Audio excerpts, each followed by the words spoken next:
All right, good morning, everybody. Welcome to week 4. We're talking about 6.4, which is proving a quadrilateral is a parallelogram. All right, so as we embark on about the halfway part, first of all, I want to apologize that the audio quality is probably not as great as it was before, but we'll manage. So let's go ahead and let's get this started. So a couple things, and I should have kind of covered these up, but here's the answers already. We're telling if a quadrilateral is a parallelogram.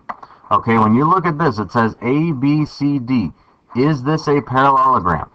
Now look at the markings. It says AB right here is congruent to CD, and their opposite sides are congruent. And then also AD is congruent to BC. These opposite sides are congruent. So if you see, like we talked about in the last section, if you see that opposite sides are congruent to each other, then the answer is yes, it is a parallelogram. Okay, now on the other hand, look at this example. Down here, look at these opposite sides. Those are opposite sides, not congruent. These opposite sides, not congruent. So, is this a parallelogram? No, it is not, because opposite sides are not congruent. Alright, so that takes us to our first little theorem here, and that is going to be, if you see opposite sides of some quadrilateral where the opposite sides are congruent, then you have a parallelogram in front of you. Okay, that is enough information to say that it is a parallelogram. So let's take a look at a couple other things with this. All right, we have Taylor. He sketches a design of a quadrilateral for a building.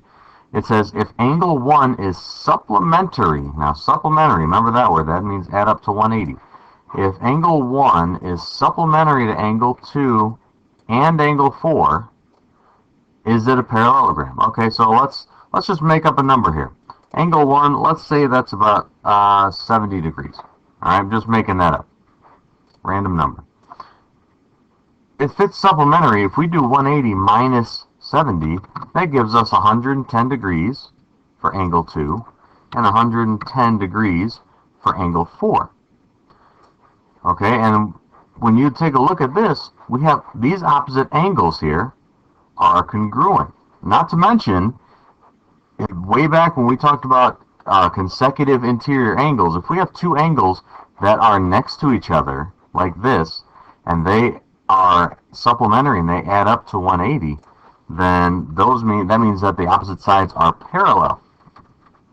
So we're going to say yes, that the opposite sides are parallel as our reasoning for why this is a parallelogram.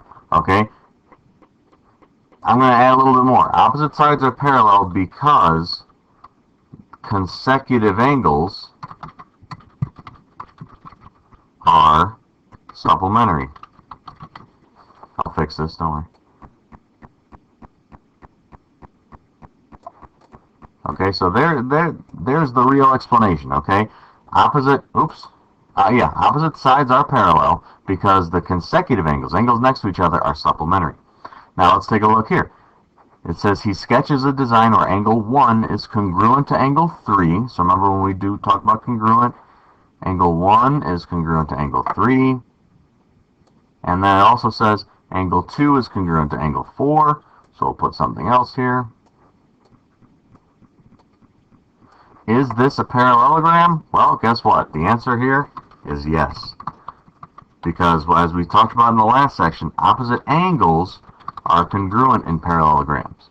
So if you look here, angles that are across from each other are congruent. So it's a yes. Okay, so let's take a look one with some numbers in it. Is this a parallelogram right here? Well, if we take a look at it, you see these opposite angles, E and G, are across from each other. They're equal. And then angles right next to each other, 153 plus 27, guess what that equals? That comes out to equal 180. So angles that are right next to each other add up to 180, supplementary. And the angles across from each other are congruent. This is a yes. This is a parallelogram.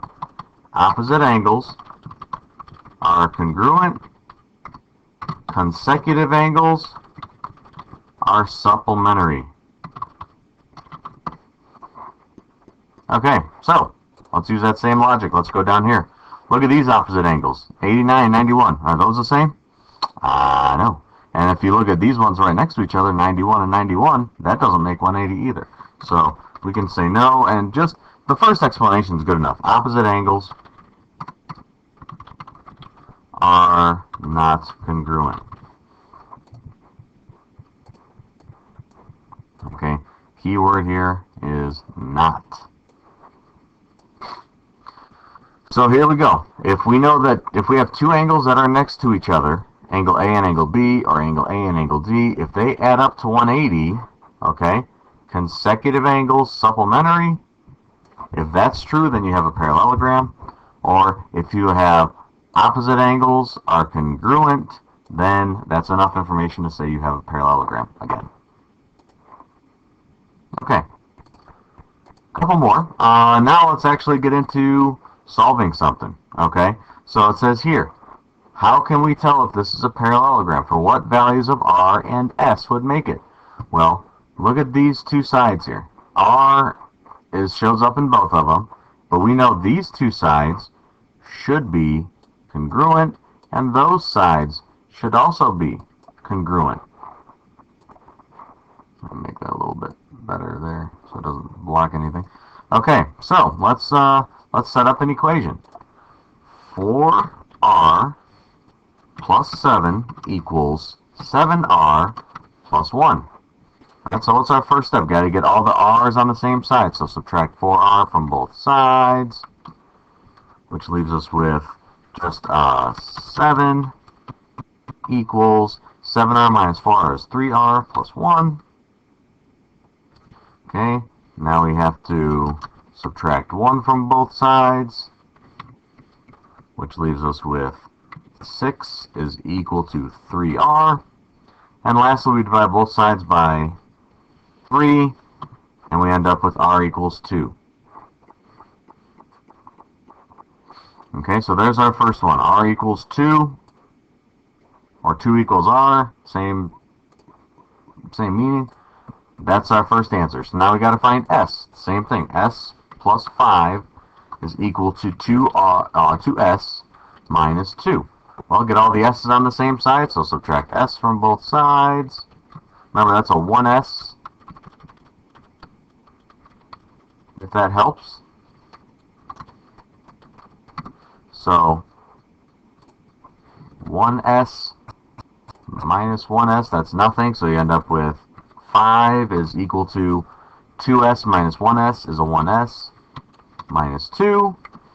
We need to add 2 to both sides, which would leave us with 7 equals 1S, and therefore S equals 7, because you just divide by 1, which leaves it the same. So there's our answers. Okay, so the moral of this story, set the opposite sides equal to each other.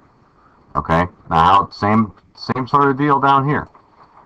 If you're looking at this, find A and B. Well, these are angles now, but it's still the same thing.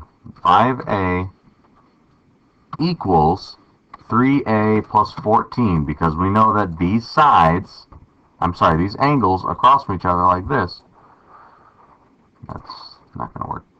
These angles right here are congruent.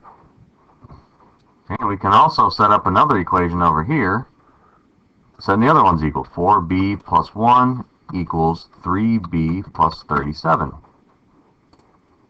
we'll solve one at a time, but that's how we want to set this up. Okay, we know this angle here is equal to this angle here. Okay, so back to this. Well, we're going to have to get all the A's on one side, so subtract 3A, which leaves us with 2A equals 14. Divide both sides by 2, and A equals 7. That was a lot quicker than the last one. But A equals 7, that's our final answer there. So same thing on the other side. Get all the B's on one side, subtract 3B. So we end up with 1B plus 1 is equal to 37. Subtract 1 from both sides. And you get a really interesting answer. B equals 36. It's a big number. But that's our final answer. Okay. I'll do... put some lines in there, kind of help us break it up a little bit. Maybe I'll do that up here. Maybe that'll help. Think that'll help? I think that'll help. Okay. Moving on, just a couple things. So, a couple of reminders here is when you have diagonals cutting through the middle, they always cut each other in half, okay? They bisect each other. So this is equal to this, and this part here is equal to this part here. Okay, and then they also add a new theorem in saying if we have opposite sides are congruent and they're parallel, remember that's what those little arrows mean, then you have a parallelogram. So let's look at a couple examples. Move this out of the way. First one, is this a parallelogram? Well, when we see that these angles right next to each other, 48 and 32, if those add up to 180, okay, 48, let me go back to 48 plus 132 equals 180. Whoops, not that number. Equals 180. So since angles that are next to each other add up to 180, then that means that those lines, those sides are parallel. And if they're parallel, then that means yes, one pair of sides is both congruent and parallel.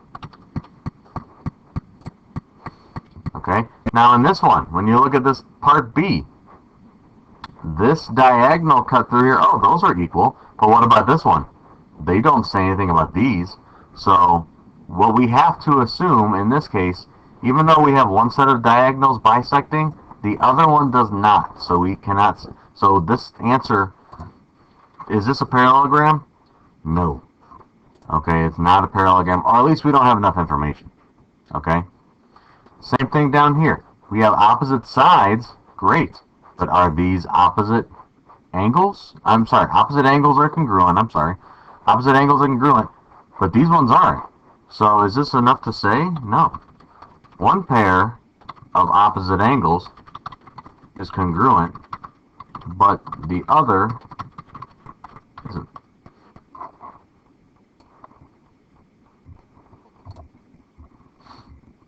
Okay, moving on to this one, part B. Is this a parallelogram? It looks a lot like that first one that we talked about, all the way at the top of the page. These angles right next to each other added up to 180, which meant those sides were parallel. Well, these add up to 180, so that means these are parallel. So that means our answer is yes. Same exact answer for part A. Okay. Lastly, it says a carpenter builds this table shown. Come on, move out of the way. Okay, a carpenter builds this table, and we want to make sure the floor, if the floor is level, we want to make sure this is level. So it's pretty much asking, are they parallel? So look at this. We have this part right here is 10. This part right here is 10. This side here is 20. This side here is 20. So they opposite. They both of these diagonals. That's congruent. That's congruent. They bisect each other. So our answer, this is a parallelogram, which we're saying the ball will not roll off of the table because the diagonals bisect each other. Okay? Because that's what it's asking. Is the ball going to roll off? Well, no, it's not, because it's going to be flat. If the ground is flat, then this being a parallelogram tells us that the top is going to be flat. That right here, those are parallel.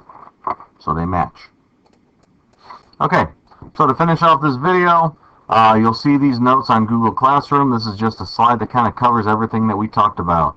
It's kind of all in the one-stop shop. So hope everyone has a great week.